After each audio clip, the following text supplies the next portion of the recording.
Olá, tudo certo? Vamos direto ao ponto com uma revisão focada em responsabilidade civil do Estado. O nosso objetivo aqui é passar pelos tópicos que mais caem em prova de um jeito bem claro e rápido. Vamos lá? Esse aqui é o nosso roteiro, o nosso mapa da mina para a prova. A gente começa com a regra geral, depois mergulha nas exceções e nas excludentes, que são cruciais. Em seguida, a gente analisa a teoria do risco integral, um caso específico e bem importante do STF, e fecha tudo com aquela revisão final para fixar o conteúdo. Bom, vamos começar pela base de tudo. Todo o raciocínio para resolver as questões da prova precisa partir daqui, da regra geral. Entendendo bem isso, o resto flui. A regra no Brasil, então, é a teoria do risco administrativo.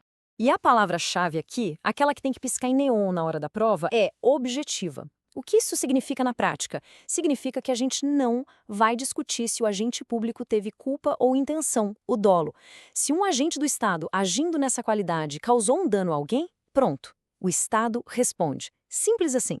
Certo. Agora vamos para a parte que as bancas de concurso simplesmente amam. As exceções.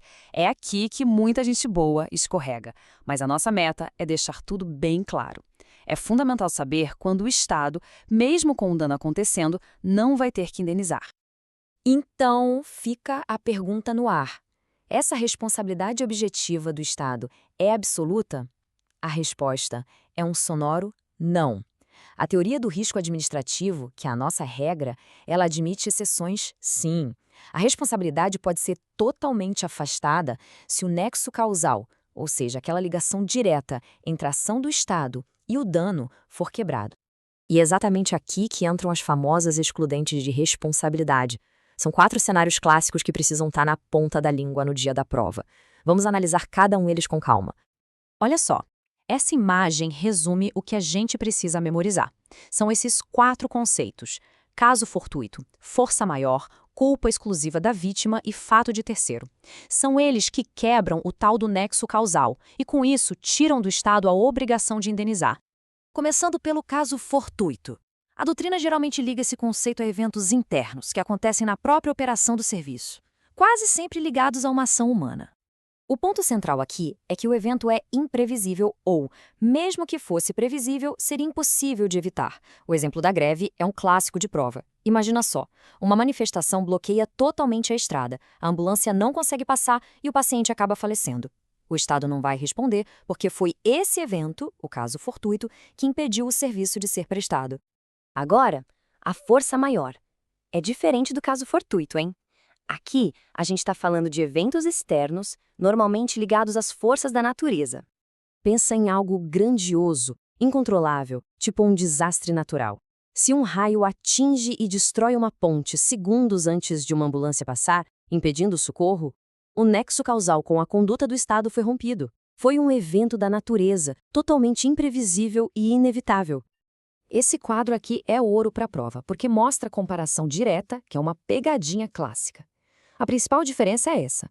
Caso fortuito geralmente é um evento interno, ligado à ação humana, como uma greve. Já a força maior é um evento externo, da natureza, como uma enchente. É fundamental gravar bem essa distinção. A terceira excludente é a culpa exclusiva da vítima. O nome já é bem autoexplicativo, né? O conceito é bem intuitivo. Aqui, a própria vítima é a única responsável pelo seu próprio dano. Pensa no exemplo de alguém que deliberadamente se joga na frente de uma viatura policial. Mas atenção máxima a um detalhe que cai muito em prova.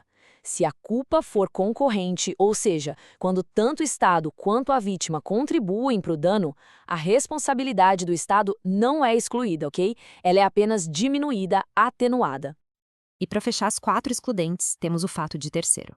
É quando o dano vem de alguém de fora daquela relação Estado-vítima.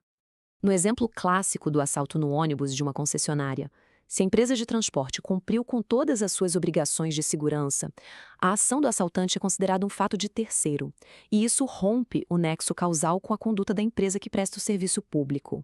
Certo, então a gente viu a regra e as excludentes que podem afastar essa regra. Mas existe uma situação em que nenhuma dessas excludentes funcionam. É a chamada teoria do risco integral. Pensa nela como a exceção da exceção. Por essa teoria, o Estado assume o risco total, absoluto pelos danos.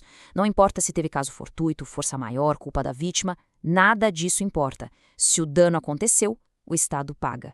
É uma teoria aplicada a atividades de risco extremo para toda a sociedade. E os casos são bem específicos, o que facilita para memorizar para a prova.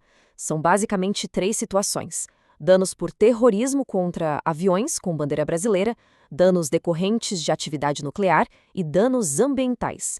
Somente nesses casos a responsabilidade do Estado é integral, absoluta. Para fechar os nossos temas, um assunto super atual e com grande chance de aparecer nas provas. Uma decisão muito importante do STF sobre jornalistas que são feridos durante manifestações. Essa decisão do Supremo Tribunal Federal estabeleceu uma regra muito clara. Se um jornalista é ferido pela polícia enquanto está cobrindo uma manifestação, a regra é a responsabilidade objetiva do Estado. A única exceção é a culpa exclusiva do jornalista. E isso só acontece se ficar provado que ele ignorou um aviso claro e expresso para não entrar numa área de risco que foi bem delimitada. Muito bem, chegamos na nossa revisão final.